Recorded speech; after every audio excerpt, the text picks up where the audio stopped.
గొప్పవాళ్ళు అవ్వాలని ఉంటుంది. చదువుకున్న వారు మంచి మార్కులు తెచ్చుకొని అందరిలో గొప్పవాళ్ళుగా ఉండాలంటుంది. జాబ్ చేసేవాళ్ళు వారు ఎక్కువ పై స్థాయికి వెళ్ళాలని ఉంటుంది.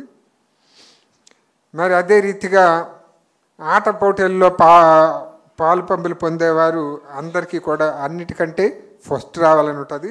71వ కీర్తన 21వ వచనం చదువుకుందాం ప్రియులారా. 71వ కీర్తన 21వ వచనం. తనమును వృద్ధి చేయుము, నా తట్టు మరలి నాకు నెమ్మది కలుగ చేయుము. ఇదే మాట నేను ఇంగ్లీష్లో కూడా చదువుతున్నానండి. Thou shalt increase my greatness and comfort me on every side. ఇక్కడ ఏమని ఉందంటే, Thou shalt increase my greatness, నా గొప్పతనమును వృద్ధి చేయుము. దావీదు ఎలా గొప్పవాడయ్యాడంటే, ఒక్కసారిగా గొప్పవాడు అవ్వలేడు. గొలియాతుని చంపేసిన తర్వాత దావీదుని రాజుగారు పెట్టుకున్నప్పుడు ఆ చిన్న పనిని కూడా ఆయన ఏ రీతిగా చేసేవాడంటే, దావీదు గురించి బైబిల్లో ఏం రాయబడిందంటే,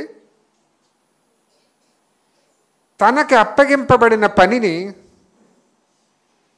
చాలా సీరియస్గా తీసుకునేవాడు. తాను పోవు చోటుకెల్లా వెరీ గుడ్ సుబుద్ధి కలిగి ప్రవర్తించుచుండెను. అంటే దావీదులో ఉండేటువంటి గుణం ఏంటంటే, పనిని దైవంగా భావించేటువంటి వ్యక్తి. దేవుడు మనకిచ్చిన పని చిన్నదైనా పెద్దదైనా దాన్ని ఎలా చూడాలి? గొప్పగా చూడాలి. ఇప్పుడు బ్రదరు రాజు కీబోర్డ్ వాయిస్తున్నాడు. ఆయన ఏమని పిలవచ్చు మనం? వాయిద్య కళాకారుడు. ఇంకా ఇసాకు సంతోష్ కంప్యూటర్ ఆపరేట్ చేస్తున్నారు, వాళ్ళని ఏమని పిలవచ్చు? కంప్యూటర్ టెక్నీషియన్స్ అని పిలవచ్చు. ఇంకో కళ ఉంటుందండి, అదేంటంటే చోర కళ అంటారు. చోర కళ అంటే తెలుసా? దొంగతనం చేయడం కూడా ఒక కళ. వాళ్ళకి ట్రైనింగ్ ఇస్తారట దొంగలకి. ఆ దొంగలకి మినరల్ వాటర్లు అవి ఇవ్వరు, ఎందుకంటే వాళ్ళు ఏ పరిస్థితిలో అయినా అడ్జస్ట్ అయ్యేలా ఉండాలి కాబట్టి వాళ్ళని ఏమంటారు? చోర కళ. కొంతమంది స్టూడెంట్స్ ఉంటారు, వాళ్ళు కాపీ కొట్టడంలో గొప్పవాళ్ళు. ఇలా చూస్తుంటాడు, జెరాక్స్ తీసినట్టు మొత్తం రాసేస్తుంటాడు. అంటే వాళ్ళు చదువుకున్న వాళ్ళకంటే ఎక్కువ మార్కులు సంపాదిస్తారు. అలాంటి గొప్పతనాలు ఉండకూడదు, కానీ ఏ విషయంలో గొప్పగా ఉండాలి. దేవుడు మనకిచ్చినటువంటి పనిని నీతిగా చేయాలి. 94వ కీర్తన 19వ వచనం చదువుకుందాం ప్రియులారా.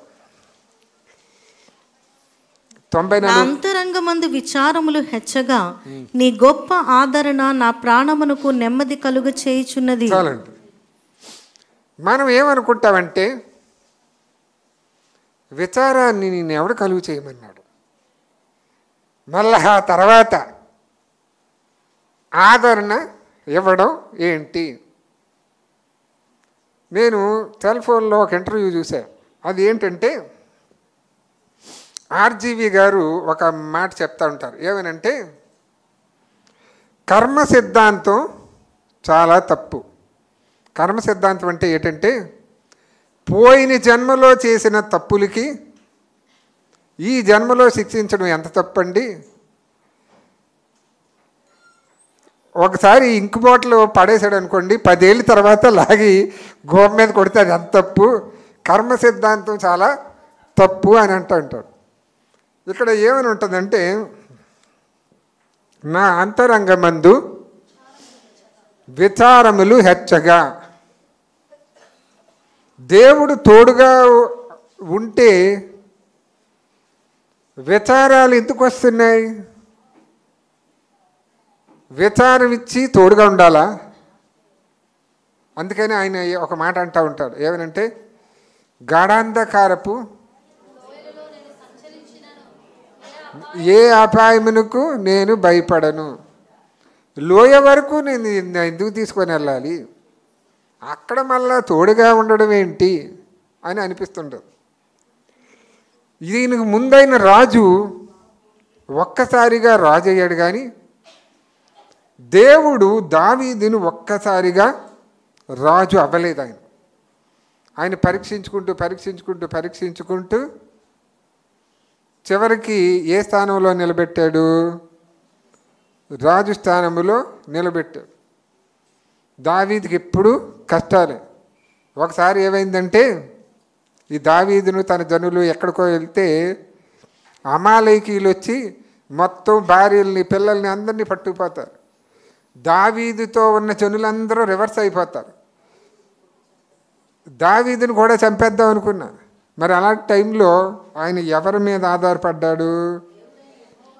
దేవుడు అయిన యెహోవాను బట్టి ధైర్యము తెచ్చుకొని, నీ సామర్థ్యము నిన్ను ఉన్నత స్థానమునకు తీసుకొని పోవచ్చును, కానీ నీ స్వభావము మాత్రమే నిన్ను ఆ స్థానములో నిలవబెట్టును. సామర్థ్యం వేరు, స్వభావం వేరు. అయితే మనం ఏ విషయాల్లో గొప్పవారిగా ఉండాలి? దేవునితో సహవాసం చేయడం విషయంలో గొప్పవారిగా ఉండాలి. అపోస్తుల కార్యములు 4వ అధ్యాయం 13వ వచనం, ఫెలోషిప్ విత్ గాడ్. వారు పేతురు యోహానుల ధైర్యమును చూచినప్పుడు వారు విద్య లేని పామరులని గ్రహించి ఆశ్చర్యపడి వారు యేసుతో కూడా ఉండిన వారని గుర్తెరిగిరి. అక్కడ ఉన్న వాళ్ళందరూ కూడా ఎంక్వైరీ చేశారు. ఏమని ఎంక్వైరీ చేశారంటే, ఈ పేతురు యోహానులు ఏ యూనివర్సిటీలో చదివారు, వీళ్ళ గురువు ఎవరు, వీళ్ళ నాలెడ్జ్ సీక్రెట్ ఏంటి అని గమనిస్తే వారికి ఒక సంగతి తెలిసిందట. ఏమని తెలిసిందంటే, వారు యేసుతో కూడా ఉండిన వారని గుర్తెరిగిరి. అంటే మన బలం ఏంటి? యేసు ప్రభువుతో ఉంటే మనము ఎవరిగా పిలువబడతాము? గొప్పవారమి అవుతాం. ప్రియమైనటువంటి దేవుని బిడ్డలారా, ఒక సంగతి మీకు చెప్పాలని ఆశపడుతున్నాను. అదేంటంటే, మదర్ తెరిసా ఈ ఇండియాకు వచ్చినప్పుడు ఆమె కలకత్తా వచ్చేసరికి ఆమె పర్సులో 3 రూపాయలు ఉందట. 3 రూపాయలు. మదర్ తెరిసాని ఒక పెద్ద ఆయన అడిగాడు. ఏమనంటే, మదర్ తెరిసా యుఎస్ఏలో ఉండి ఒక సంగతి విన్నదట. కలకత్తాలో ఆకలి చావులు, తిండి లేక అమ్మ అయ్యా అయ్యా అని చెప్పి ఎన్నో వేల మంది చచ్చిపోతున్నారని విని అమెరికా వచ్చి మిషనరీగా సేవ చేయడానికి ఇండియా వచ్చింది. ఇండియా వచ్చి పర్సులో ఎన్ని డబ్బులు ఉన్నాయి? 3 రూపాయలు. నీ దగ్గర ఎన్ని డబ్బులు ఉన్నాయని ఒక పెద్ద ఆయన అడిగితే అవి చెప్పిద్దట 3 రూపాయలు ప్లస్ యేసు ప్రభు ఉంది. ఏంటి 3 రూపాయలతో ఈ కలకత్తా ఉన్న వాళ్ళందరికీ భోజనాలు ఇట్టేస్తావా అని అన్నాడట. ఆ తర్వాత అవి బయోపిక్లో ఆయన ఏవి చెప్తున్నాడంటే, ఆమె తన పక్కన యేసు ప్రభు ఉన్నట్టు చూడలేదు, కానీ ఆ పెద్ద ఆయన కనబడిందట. ఏమని? మదర్ తెరిసాతో యేసు ప్రభు ఉన్నట్టు. అంటే ప్రియమైనటువంటి దేవుని బిడ్డలారా, దేవుడితో సహవాసాన్ని మనం ఏం చేయాలి? చాలా చెడ్డ పరైనా దాన్ని ఎలా చేయాలి? నమ్మకంగా చేస్తే దేవుడే దానిని ఆశీర్వదిస్తాడు. దేవుని బిడ్డలారా, చదువు లేని పేతురు, యోహాన్లు ఎవరితో సహవాసం చేస్తా ఉన్నారు? యేసుతో కూడా ఉండినవారు. యేసు ప్రభువుతో ఉండడం చాలా గొప్పతనం. యేసు ప్రభువుతో ఉండడం వారికి ఏమొచ్చింది? జ్ఞానం వచ్చింది. యేసు ప్రభువుతో ఉండడం వారికి ఏమొచ్చింది? కృపావరాలు వచ్చాయి. మనం దేవునితో సహవాసం చేస్తున్నామా లేదా? చేయలేకపోతున్నామా? మదర్ తెరీసా 3 రూపాయలు ప్లస్ యేసు ప్రభు ఉంది, కానీ మన దగ్గర ₹1,00,00,000 మైనస్ యేసు ప్రభు. ₹1,00,00,000 డబ్బులు ఉన్నాయి, కానీ ఎవరు లేరు? యేసు ప్రభు లేకపోతే ఏది కూడా ఉండదు. మరి బైబిల్లో యేసు ప్రభువుతో గొప్ప కార్యాలు ఏం జరిగాయంటే 5 రెట్లు 2 చెప్పులు ప్లస్ యేసు ప్రభు, కాబట్టి వారందరూ కూడా సరిపోయింది. కాబట్టి మనకున్నది చిన్న జాబ్ అయినా పెద్ద జాబ్ అయినా తక్కువ ఆదాయమైనా డబ్బులే లేకపోయినా,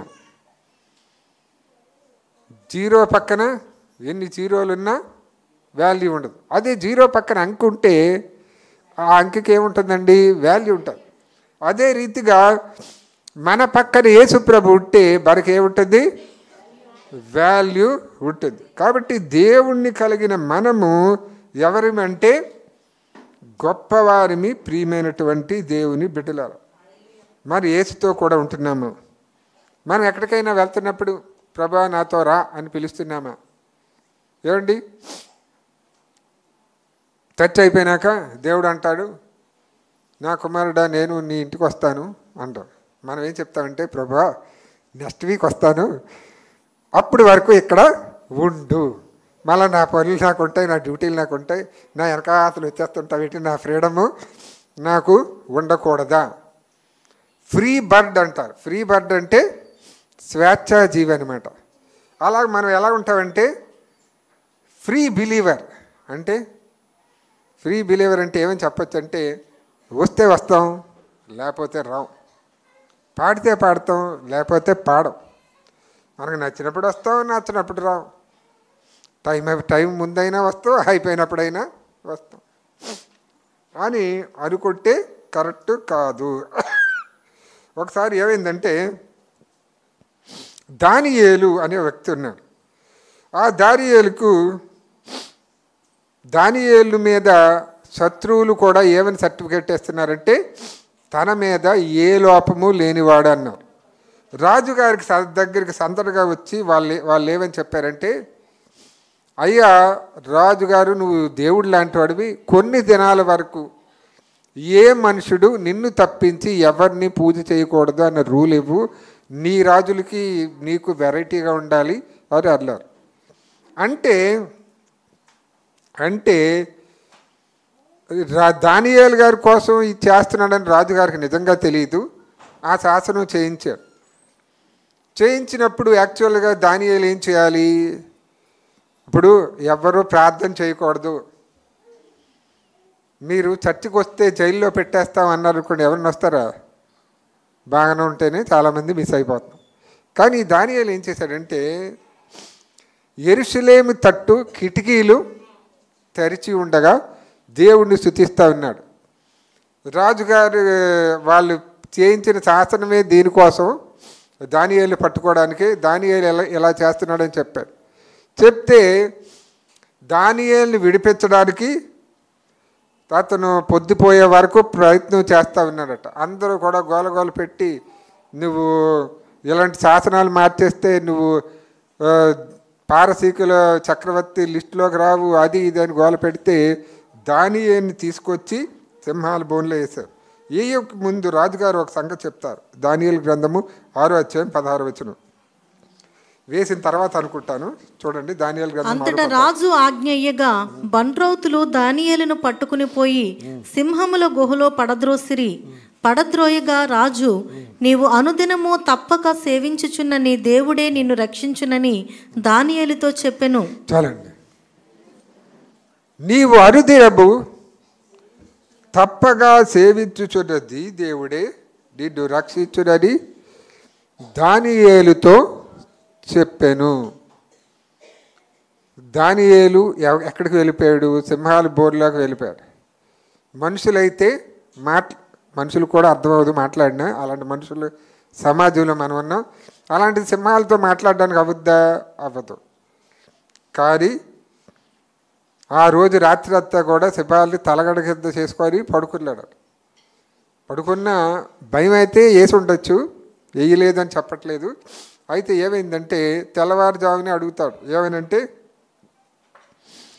జీవము గల దేవుని సేవకుడైనటువంటి దానియేలు, నీవు అనుదినము సేవించుచున్న నీ దేవుడు నిన్ను రక్షింపగలిగినా అని అడుగుతాడు. అప్పుడు ఆయన, రాజుగారు నీకు బుద్ధి ఉందా, జ్ఞానం ఉందా అనలేదు. ఏమని అన్నాడు?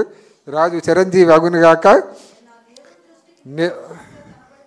నేను నా దేవుని దృష్టికి నిర్దోషిగా కనబడుతుగా తన దూతను పంపించి సింహములు నాకు ఏ హాని చేయనివ్వలేదు అని.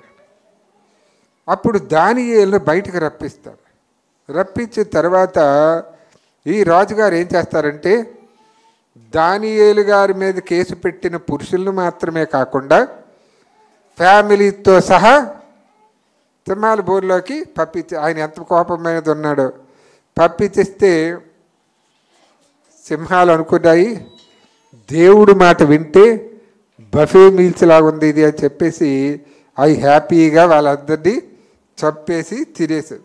అంటే ప్రతి శ్రమ కూడా దేనికి కారణం అవుతుందంటే మన యొక్క గొప్పతనానికి, అభివృద్ధికి.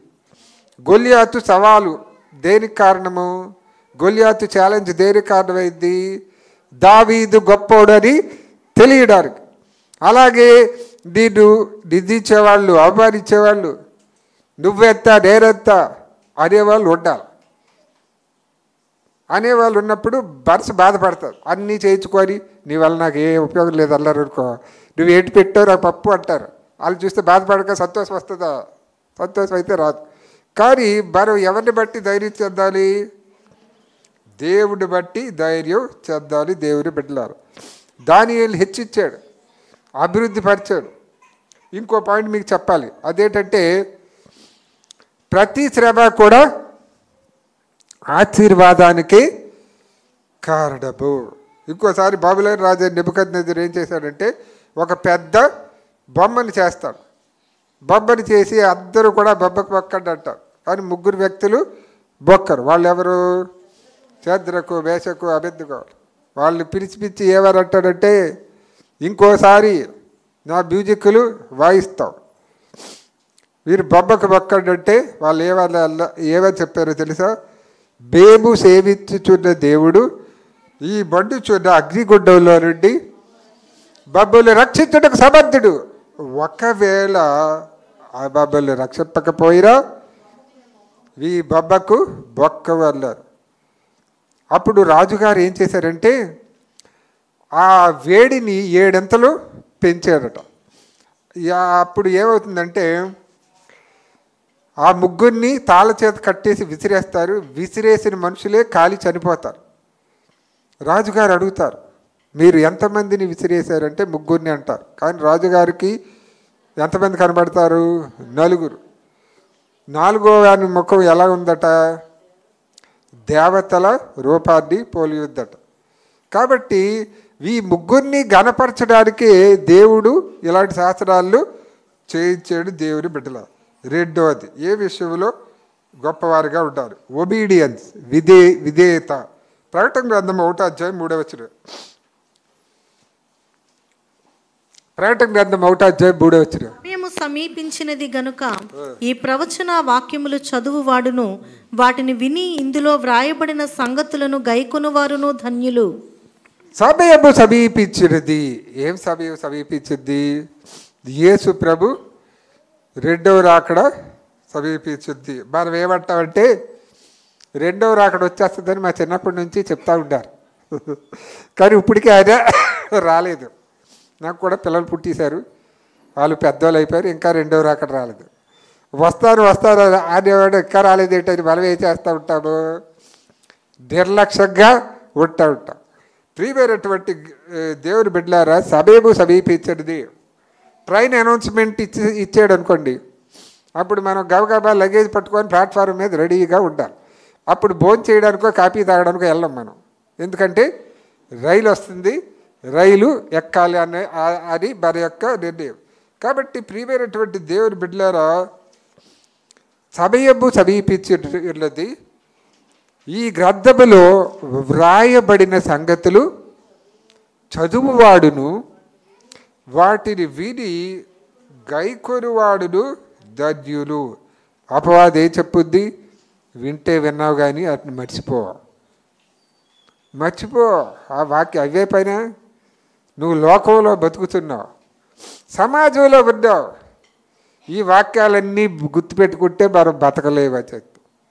కానీ ఈ వాక్యాన్ని మనం ఎందుకు గుర్తుపెట్టుకోవాలి, ఈ యొక్క లోకంలో బ్రతకడారు. పరీక్షలు రాసే విద్యార్థులు కొంతమంది ఉంటారండి, వారికి స్టార్టింగ్ ఎవరైనా చెప్పాలి ఆన్సర్, చెప్తేనే మొత్తం అంతా వస్తుంది. అంటే వారు ఏమైనా చెప్పవచ్చు అంటే స్టార్టింగ్ ట్రబుల్ అని అనొచ్చు. స్టార్టింగ్ చెప్పకపోతే వారు ఆన్సర్ రాయలేరు. మరి అలాగే వారు బదులు ఎలా ఉండాలంటే గుర్తు పెట్టుకునే వ్యక్తులుగా ఉండాలి, దైవ సేవకుడికి లోబడే వ్యక్తులుగా ఉండాలి దేవుని బిడ్డలారు. మా చిన్నప్పుడు ఏమైందంటే, మా చర్చిలో రాములమ్మ అని ఒక వ్యక్తి ఉండేవారు. రాములమ్మ అనేటువంటి వ్యక్తి ఉంటే మా డాడీకి ఏదో పని ఉండి వాళ్ళు ఊరు వెళ్ళడమో ఎక్కడికో వెళ్ళడం జరిగితే వాళ్ళ ఇంట్లో ప్రేయర్ని ఇద్దరు వ్యక్తులకి నడిపించమని అప్పచెప్పారు. వాళ్ళు ఎవరంటే దానియేలు గారు, జాన్ క్రిస్టియన్ రాజు గారు. వాళ్ళిద్దరూ ఎగ్గొట్టేశారు. ఆవిడ రాములమ్మ గారు ఏం చేసిందంటే ప్రార్థన పెట్టుకుంది, భోజనాలు పెట్టుకుంది. ఎవరు నడిపించే వాళ్ళు రాకపోయేసరికి అవి పూర్తిగా డిస్కరేజ్ అయిపోయి నువ్వు వద్దు నీ దేవుడు వద్దు అని వెనక్కి వెళ్ళిపోయింది ఆమె. వాళ్ళు మళ్ళా ఎన్నడూ కూడా తీసుకొని రాలేకపోయారు. అంటే దైవ సేవకుడు మాట్లాడితే గౌరవం లేకపోవడం వల్ల వీళ్ళేంట్లే మాకు చెప్పేది, వీళ్ళు వాక్యం చెప్తే మేము వినాలా, వీళ్ళు బల్లిస్తే మేము తీసుకోవాలా, తీసుకోకపోతే ఎవరికి నష్టపడ్డి, మనకే నష్టం. నేను తీసుకోరు.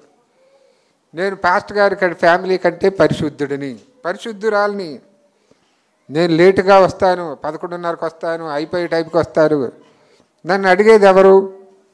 గట్టిగా కోప్పడితే ఏమంటాను, నాకు మీ చర్చి తప్పిస్తే మా వీధిలోనే 5 చర్చిలు ఉన్నాయి, ఏదో చర్చికి వెళ్ళిపోతాను. ప్రియమైనటువంటి దేవుని బిడ్డలారా, దేవుడు తన దాసుల్ని అప్పగించాడు సంఘానికి. మరి ఆ పాస్టర్ గారి మాటే మనం విని, మీరు ఈ సంఘంలో ఉన్నా ఏ సంఘానికి వెళ్ళినా ఎవరి మాట వినాలి? దైవ సేవకుడు మాటే వినాలి. ఎందుకు వినాలి? ఏ దైవ సేవకుడైనా ఏమి చెప్తాడు? బాగా ప్రార్థన చేసుకోండి, ఎదగండి, అభివృద్ధిలోకి రండి అని చెప్తాడు. అంతేగాని నువ్వు చెబితే నేను వినాలా అనేటువంటి స్వభావము ఎవరి స్వభావం? ఎదిరించే స్వభావం ఎవరిదో తెలుసా? సాతానుది. సాతాను అనే పేరుకి చాలా మంచి అర్థం ఉందండి. ఏమర్థమో తెలుసా? లూసిఫర్ అండి, మార్నింగ్ స్టార్, ఉదయించే నక్షత్రం. అయితే ఆ పేరులో ఎంత మంచి మీనింగ్ ఉన్నా ఎవరు పెట్టుకోరు దాన్ని. సాతాను ఎవరు పెట్టుకోరు. ఎందుకంటే ఒకప్పుడు అతను గొప్ప వ్యక్తి. సాతాను ఎంత మంచోడంటే, ఒకసారి చదవండి హెజ్కేలు గ్రంథం 28:14.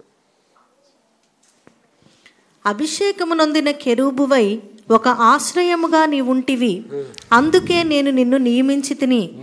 దేవునికి ప్రతిష్ఠింపబడిన పర్వతము మీద నీవుంటివి, కాలుచున్న రాళ్ల మధ్యను నీవు సంచరించుచుంటివి. చాలండి. సాతాను యొక్క స్థానము ఈరోజు ఎవరి మీద కోపం వస్తే సాతానా అని తిడతారు.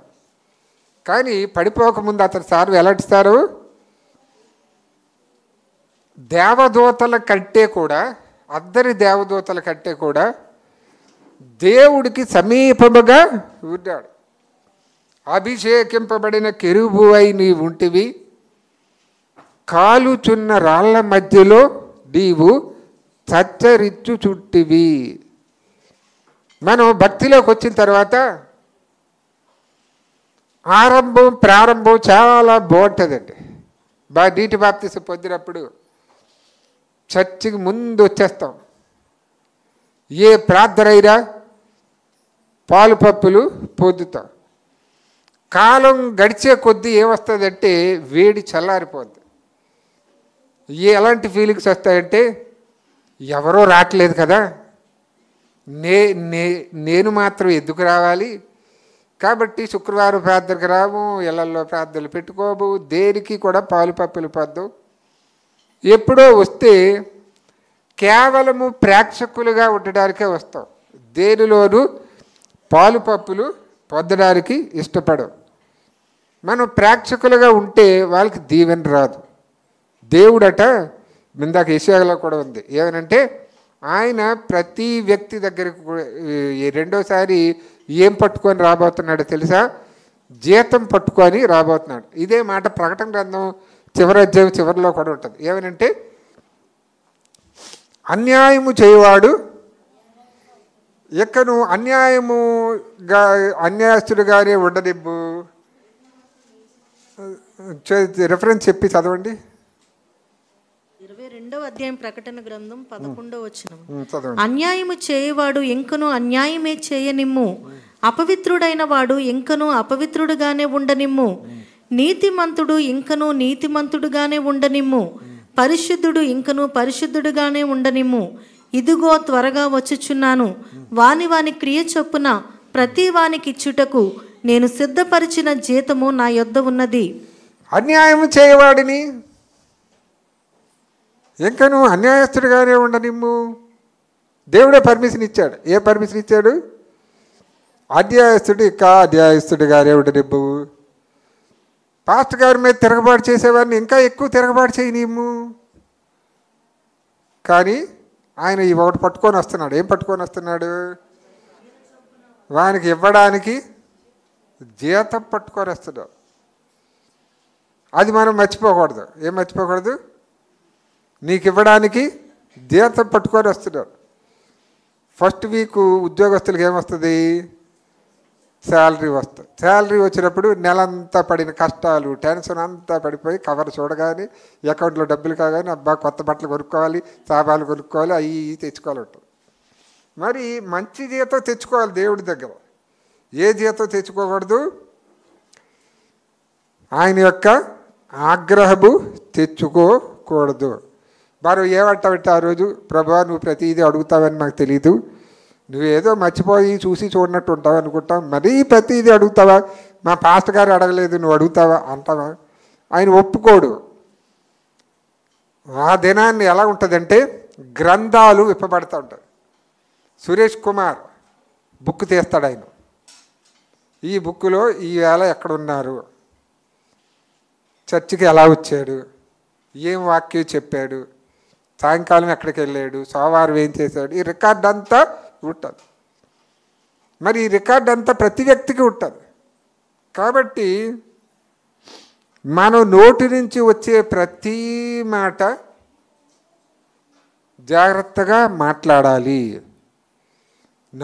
యాకోబు పత్రికలో ఏమని ఉంటుందంటే, నువ్వు అందరికీ చిచ్చు పెడుతున్నావు, నీకు ఎక్కడ చిచ్చు పెడతాడు చెప్తా ఉన్నాడు, అగ్నిగుండములో చిచ్చు పెడతాడు.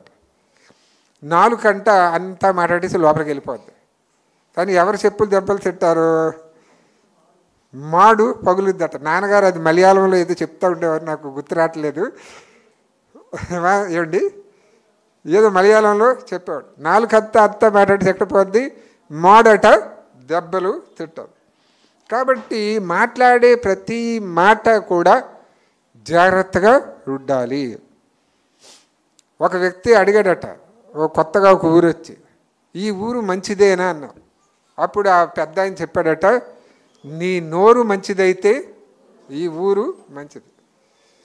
నోరు మంచిదంటే నేను కాల్గేట్తో బ్రష్ చేసుకున్నాను కదా, క్లోజప్ రెడ్తో బ్రష్ చేసుకున్నాను, మౌత్ ఫ్రెష్ కూడా కొట్టుకున్నాను, నోరు మంచి వ్యక్తి, లేదా నోట్లో వాసన రాకుండా ఏదో వేసుకున్నాను కాదు.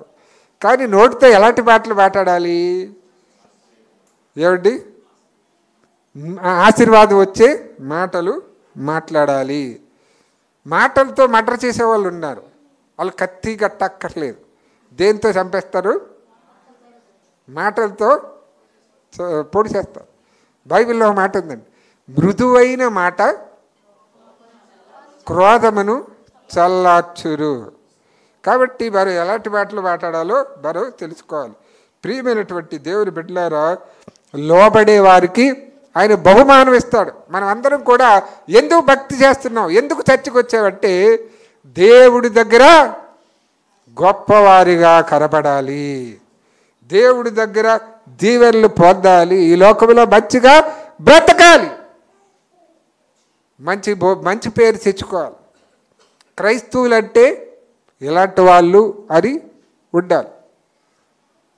క్రైస్తవులు అంటే ఇలాంటి వాళ్ళ అనే కాదు, ఇలాంటి మంచి వాళ్ళ. బైబిల్ యేసు ప్రభువుని మనం దేని ద్వారా చూపించగలగాలంటే మనం అందరూ కూడా బైబిల్లో చెప్తాం. ఆది కాండంలో ఆది యందు దేవుడు సృష్టించాడు, ఆయన మనం చూడలేదు. మత్తయిలో యేసుప్రభు పుట్టుక, ఆ యేసుప్రభుని మనం చూడలేదు. కానీ ఎలాగ మనం కలిగి ఉండాలంటే యేసును కలిగిన బిడ్డలు ఎంత ఎంత దైవభక్తిని చూపిస్తారని. ఒక పాస్టర్ గారంట ఒక డీజీపీ గారి ఇంటికి వెళ్ళారట.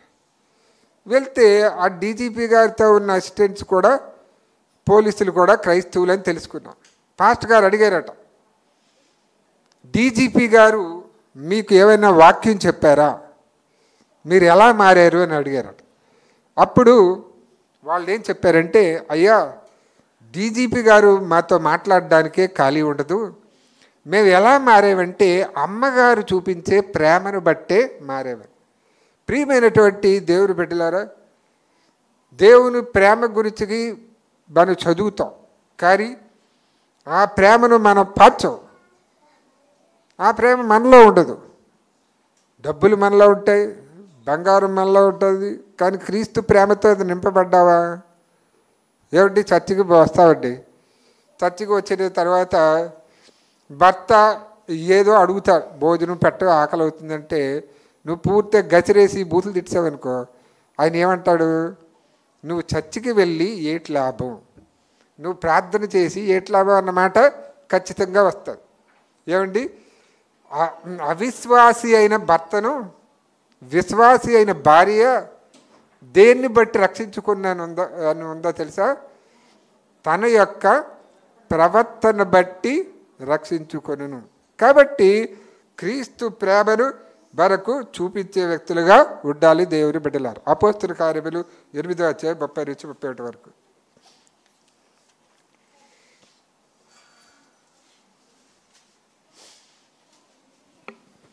పిలుపు దగ్గరకు పరిగెత్తుకుని పోయి అతడు ప్రవక్త అయిన యెషయా గ్రంథము చదువుచుండగా విని, నీవు చదువునది గ్రహించుచున్నావా అని అడుగగా, అతడు ఎవడైనను నాకు త్రోవ చూపకుంటే ఎలాగూ గ్రహింపగలనని చెప్పి రథమెక్కి తనతో కూర్చుండమని పిలుపును వేడుకునెను. చూడండి, ఒక నపుంసకుడు వెళ్ళిపోతా ఉన్నాడు. వెళ్ళిపోతా ఉంటే తను ఏం చదువుతున్నాడంటే యెషయా గ్రంథం చదువుతా ఉన్నాడు. ఫిలిప్పుని దేవుని ఆత్మ తీసుకొని వెళ్ళినప్పుడు ఒక మాట అడుగుతాడు. ఏమైనా అడుగుతాడంటే, నీవు చదువునది గ్రహించుచున్నావా? తెలుగులో ఒక సామెత ఉందండి, ఏముందంటే అర్థం కాని చదువు వ్యర్థం. అర్థం కాని చదువు అట వ్యర్థం. మరి అలాగే మనం చదువుతాం, చర్చిలో ఉంటాం, కానీ బాడీ అయితే చర్చిలో ఉంటుంది, కానీ మైండ్ అయితే ఎక్కడ పోతుంది? ఇంట్లో ఉండొచ్చు, ఫ్రెండ్స్ దగ్గర ఉండొచ్చు. ఒకసారి మనం చర్చిలో ప్రార్థన చేసుకుంటా ఉంటే పనులు గుర్తొస్తుంటాయి, నేను ఈ పని పెట్టికలో ఉండిపోయింది, తప్పదు, ఎల్లక తప్పదు. అలాగే మనం చర్చిలో కూడా దేవుని యొక్క వాక్యం వినకుండా మనం ఏం చేస్తూ ఉంటామంటే, దేవుడి ఒక్కసారి కొంతమంది ఏం చేస్తున్నారంటే చర్చికి వచ్చి ఏం చూస్తున్నారంటే ఫోటోలు చూస్తూ వెళ్ళారు, రీల్స్ చూస్తూ వెళ్ళారు. మరి రావడం ఎందుకు? ఇప్పుడు చర్చికి రావడం ఎందుకు? నువ్వు ఇంట్లోనే ఉండి రీల్స్ చూసుకోవచ్చు కదా, లేదా రీల్స్ చేసుకో, లేదా రైల్లో ఎక్కడికైనా వెళ్ళి రీల్స్ అవి చేసుకో. అంటే ప్రసంగి గ్రంథంలో ఒక మాట ఉంది, ఏమని ఉందంటే దేవుని తన ప్రవర్తన విషయమై అజాగ్రత్తగా ఉండువాడు చచ్చును. ఆయనకి చిన్న చిన్న పనిష్మెంట్లు ఉండవు. ఏం పనిష్మెంటు? డైరెక్ట్గా క్యాపిటల్ పనిష్మెంటే. అంటే దేవుడి దగ్గరికి వచ్చి జాగ్రత్తగా ఉండాలి. మనం ఏమనుకుంటామంటే ఈ పాస్ట్ గారు కదా నన్ను చూస్తున్నారు, వీరికి నేను భయపడేది ఏంటి, ఈ చర్చికి కాకపోతే ఇంకో చర్చికి వెళ్ళిపోతా, ఈ వాక్యం వినకపోతే నాకు నష్టమేంటి అనుకుంటా. కానీ మనం తెలుసుకోవాల్సిన సత్యం ఏంటంటే దైవ సేవకుడు చెప్తున్న మాటలు దేవుని మాటలు. రాజు దావీదు ఒక మాట అన్నాడు, ఏమని అన్నారంటే 119వ కీర్తనలో ఉంటుంది, నీ వాక్యము నా పాదములకు దీపము, నా త్రోవలకు వెలుగునై ఉన్నది. నువ్వు దీపాన్ని వెలిగించుకుంటావా, ఆర్పించుకుంటావా? వెలిగించుకోవాలి, కానీ ఆర్పించుకోకూడదు. దేవుని బిడ్డలారా, అపోస్తుల కార్యములు 22:12.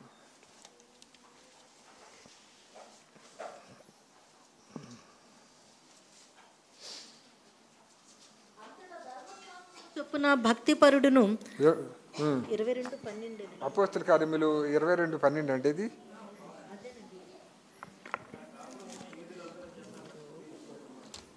రిఫరెన్స్ తప్పు రాసుకొని ఉంటాను. ఆదికాండం 22:12 అండి.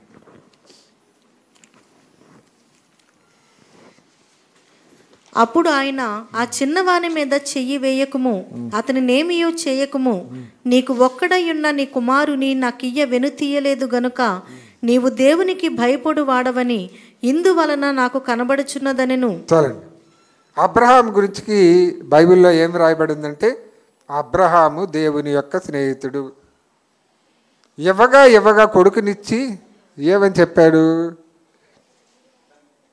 నువ్వు ఇచ్చిన కొడుకుని మోరియా పర్వతం మీద, ఒక పర్వతం మీద బలి అర్పించబడ్డాడు.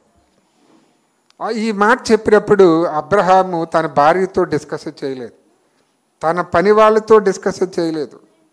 వీళ్ళు కొండపైకి వెళ్తూ ఉంటారు, కొడుకు అడుగుతాడు, ఏమైనా అడుగుతాడంటే, నా తండ్రి దహన బలికి కట్టెలు ఉన్నాయి, నిప్పు ఉంది, గొర్రెపిల్ల ఏది అంటే ఆయన కూడా తెలివిగా చెప్తాడు, ఏమనంటే యెహోవా ఈరే, దేవుడే చూచుకున్నాడు. అప్పుడు చేతులు కడుతున్నప్పుడు తెలియదా నన్నే మా నాన్న చంపేస్తున్నాడని? కానీ ఇస్సాకు తిరగబాటు చేయకుండా లోబడ్డాడు. అప్పుడు కత్తి ఎత్తబోయినప్పుడు పరలోకపు నుండి దేవుడు ఏమంటున్నాడు? అబ్రహామా, ఇందును బట్టి నువ్వు దేవునికి భయపడువాడవని తెలుసుద్ది. మనమే అబ్రహామే అనుకోండి, మనం అయితే ఏమంటామంటే, ప్రభువా ఇంతకాలం స్నేహంలో నీకు నా మీద నమ్మకం లేదా? నువ్వు మళ్ళీ ఈ పరీక్షలేటి, నువ్వు ఇచ్చిన నువ్వే మళ్ళీ తీసుకోవడం ఏంటి, ఇవన్నీ అంటావు. కానీ అబ్రహాము అలాంటి ఆర్గ్యుమెంట్ ఏది కూడా చేయలేదు.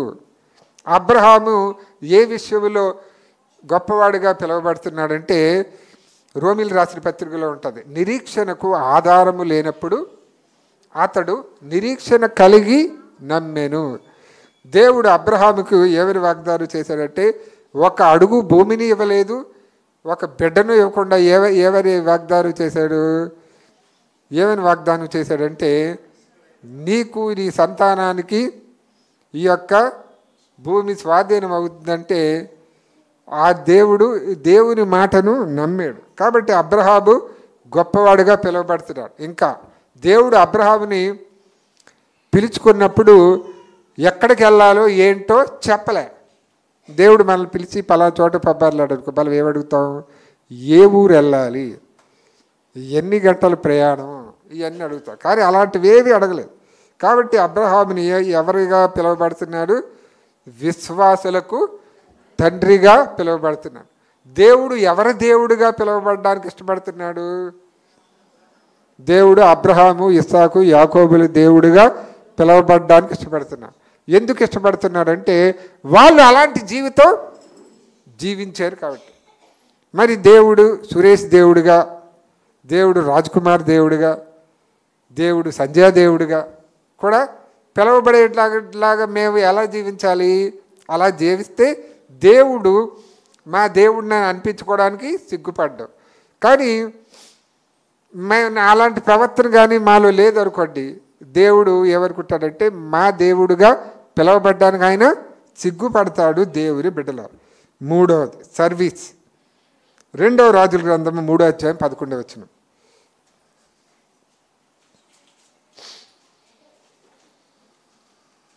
యెహోషాపాతు అతని ద్వారా మనము యెహోవా యొద్ద విచారణ చేయుటకు యెహోవా ప్రవక్తలలో ఒకడైనను ఇచ్చట లేడా అని అడిగెను. అంతటి ఇశ్రాయేలు రాజు సేవకులలో ఒకడు ఏలియా చేతుల మీద నీళ్లు పోయిచూ వచ్చిన షాపాతు కుమారుడైన ఎలీషా ఇక్కడ ఉన్నాడని చెప్పగా, ఎలీషా ఏలియాకు ఏం పరిచర్య చేసేవాడు? ఈ చేతుల మీద నీళ్లు పోసాడు. దేవుడు ఎలీషాని ఏర్పాటు చేసుకున్నప్పుడు ఎలీషా వ్యవసాయం చేసేవాడు. తన యొక్క 2 ఎద్దులను వధించి భోజనం పెట్టాడు. జీవనాధారం ఏం లేదు. దైవ సేవకుడి దగ్గర ఎన్నో సంవత్సరాలు ఏం పరిచర్య అంటే సేవకుడి మీద చేతుల మీద నీళ్లు పోయడమే. మనమైతే ఏమంటామంటే, ఏటి నీకు చేతులు లేవా, నాకు పని ఉంది, నీ నీళ్ళు కూడా పోసుకోలేవా అని అంటాం. కానీ ఈయన ఇంత చిన్న పని నేను చేయాలా, నేను ప్రవక్తను కదా అని అనలేదు. సంవత్సరాలు పరిచర్య చేసిన తర్వాత దేవుడు ఏం చేశాడంటే ఏలియా కంటే ఎలీషాకు 2 అభిషేకం వస్తుంది. ఆయన చేసిన అద్భుతాల కంటే ఈయన ఎక్కువ అద్భుతాలు చేయడం మనం చూస్తాడు. అంటే దేవుడు మనకిచ్చిన పరిచర్యను మనం ఎలాగా చూడాలి? గొప్పగా చూడాలి. నిర్గమకాండం 17వ అధ్యాయం 12వ వచనం.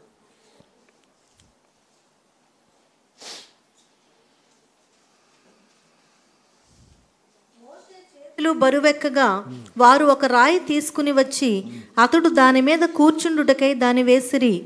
అహరోను హూరులు ఒకడు ఈ ప్రక్కను ఒకడు ఆ ప్రక్కను అతని చేతులను ఆదుకొనగా అతని చేతులు సూర్యుడు అస్తమించు వరకు నిలకడగా ఉండెను.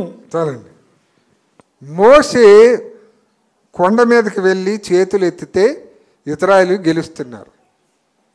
చేతులు అతను వృద్ధుడు ఎత్తలేక దించేస్తే ఇశ్రాయేలీలు ఓడిపోతున్నారు. అప్పుడు 2 యవనస్తులు పరుగొట్టుకొని వెళ్ళారట. వాళ్ళెవరు? అహరోను ఊరులు. దేవుడు పని అంటే మనం ఏం చేయాలి? పరిగెత్తుకొని వెళ్ళాలి. పరిగెత్తుకొని వెళ్ళే వాళ్ళని దేవుడు దీవిస్తాడు. దేవుని బిడ్డలారు, మనం ముగింపులోకి వద్దాం. ఏంటంటే దేవుడు మన గొప్పతనాన్ని వృద్ధి చేయాలని అనుకుంటా ఉన్నాం. ఆదాముతో మీరు అలాగే ఉండండి అని చెప్పలే. ఏమని చెప్పాడు దేవుడు? మీరు ఫలించి అభివృద్ధి చెందాలని దేవుడు కోరుతున్నాం. అయితే వారిలో ఎందుకు ఫలింపు లేదు? మాట వినకపోవడం వలన ఫలింపు లేదు దేవుని బిడ్డలారా. కాబట్టి దావీదు ఒక్కసారిగా గొప్పవాడు కాలే. దావీదు ఒక్కసారిగా గొప్ప రాజుగా అవ్వలేదు. దావీదు గురించికి దేవుడు ఏం చెప్తున్నాడంటే అపోస్తుల కార్యములు 13:22 చదవరా. 13:22. తరువాత అతనిని తొలగించి దావీదును వారికి రాజుగా ఏర్పరచెను. మరియు ఆయన, నేను యెష్షయి కుమారుడైన దావీదును కనుగొంటిని. అతడు నా ఇష్టానుసారుడైన మనుష్యుడు. అతడు నా ఉద్దేశములన్నీ నెరవేర్చునని చెప్పి అతనిని గూర్చి సాక్ష్యం ఇచ్చెను. చూడండి, ఏం సాక్ష్యం చెప్పాడు? అతను నాకు ఇష్టానుసారుడైన మనుషుడు, అతడు నా ఉద్దేశాలన్నీ నెరవేర్చేవాడు. మరి దావీదుని గొప్ప రాజుగా ఒక్కసారిగా అవ్వలేదు. ఈయన ఏమంటున్నాడంటే, నా గొప్పతనాన్ని వృద్ధి చేయము, నా తట్టు మరలి, నా ఇంగ్లీష్లో అయితే ఏమనుందంటే ప్రతి చోట నాకు నెమ్మది కలుగు చేయాలి. కాబట్టి ఈరోజు దేవుడు మన తట్టు మరలి ఎందులో నెమ్మది కలుగు చేయాలి? మీకు ఒక విషయం చెప్తాను. ఏంటంటే ఇంట్లో సమాధానం ఉంటుందండి, డ్యూటీలో సమాధానం ఉండదు. లేదా వెహికల్ మీద వెళ్తున్నప్పుడు ఏదో ఒక యాక్సిడెంట్ అయ్యేది, లేదా బంధువులతో సమాధానం ఉండదు. అంటే సమాధానం కొన్ని చోట్ల ఉంటుంది, కొన్ని చోట ఉండుట లేదు. మనం ఆరోగ్యంగా ఉంటాం, కానీ ఇంట్లో పిల్లోడు సిక్ అవుతాడు, అప్పుడు నీకు నెమ్మది ఉంటుందా? నెమ్మది ఉండదు. కాబట్టి రాజుగారు ఏమంటున్నారంటే, నీవు నా తట్టు మరలి ప్రతి వైపున నెమ్మది కలుగు చేయు. భార్య ఇంట్లో క్షేమంగా ఉంటుంది, భర్తకి యాక్సిడెంట్ అని కబురు వచ్చింది అనుకోండి, నెమ్మది ఉంటుందా? టెన్షన్ వచ్చేస్తుంటాం. కాబట్టి దేవుడు మనకు సమాధానం ఇవ్వాలి. ఇంకా ఏం చేయాలి? మన యొక్క గొప్పతనాన్ని వృద్ధి చేయాలి. అది దేని బట్టి ఆధారపడి ఉంటుందంటే, మనము దేవుడి పట్ల చూపించేటువంటి యాటిట్యూడ్ బట్టి, ప్రవర్తన బట్టి. కొంతమందిని మీద కోపం వచ్చినప్పుడు ఏమంటామంటే యాటిట్యూడ్ చూపిస్తున్నారు అంటారు. యాటిట్యూడ్ చూపించడం అంటే అర్థం ఏంటంటే, ఏమండి, వారి యొక్క బుద్ధిని, చెడు బుద్ధిని చూపిస్తున్నారు, రివర్స్ అవుతున్నారు. మరి అలా కాకుండా మనం దేవుడికి నచ్చితే దేవుడు దీవిస్తాడు. దావీదు దేవుడికి నచ్చాడు కాబట్టి, ఆయన మెచ్చే జీవితం బ్రతికాడు కాబట్టి దేవుడు ఆయన దీవించాడు. సొలొమోను గిబియోన్లో ఏం చేశాడంటే 1000 దహన బలులు అర్పించాడట. అర్పించినప్పుడు దేవుడు కల్లో ప్రత్యక్షమై ఏమని అడుగుతున్నాడు? నేను నీకు ఏమి ఇవ్వాలని అనుకుంటున్నా. సొలొమోను ప్రభువా నాకు అది కావాలి ఇది కావాలని అడగలే. కానీ సొలొమోను చేసేటువంటి భక్తి ఎవరికి నచ్చింది? దేవుడికి నచ్చింది.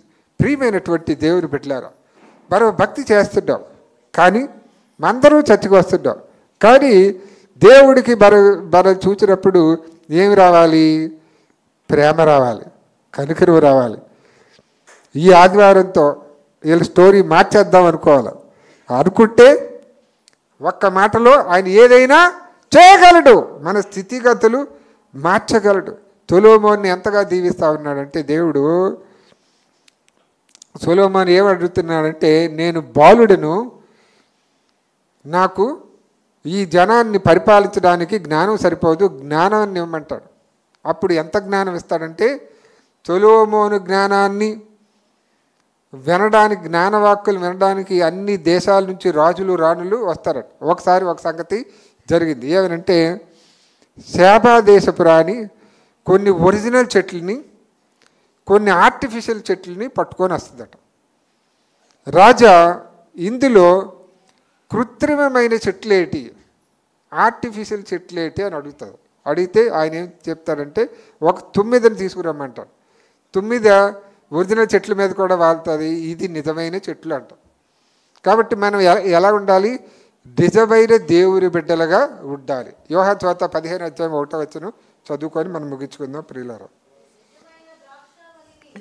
నా తండ్రి వ్యవసాయకుడు, నాలో ఫలింపని ప్రతి తీగను ఆయన తీసి పారవేయును. ఫలించు ప్రతి తీగే మరి ఎక్కువగా ఫలింపవలనని దానిలోని పనికిరాని తీగలను తీసివేయును. నేను నిజమైన ద్రాక్షావల్లిని అని అంటా ఉన్నాను. నిజమైన ద్రాక్షావల్లి యొక్క తీగలు ఎలా ఉండాలి? ఫలించేటట్టు ఉండాలి, నిజమైన తీగలుగా ఉండాలి, నిజమైన దేవుని బిడ్డలుగా ఉండాలి. బైబిల్లో ఏమనుందంటే, వారు అపోస్తులు కాకుండా ఎలాంటి వేషం వేసుకొని వస్తారు? మోసకరమైనటువంటి వేషం వేసుకొని, శుక్రవారం చెప్పినట్టున్నారు. అపోస్తులు కాకయే వారు ఎలాంటి వేషం వేసుకొని వస్తారంటే, దొంగ అపోస్తుల్లో వేషం వేసుకొని గుర్తొచ్చిందండి. 13-14 చదవండి. 2 కొరింథీయులు రాసిన పత్రిక 11:13-14, 15 వరకు చదివారా?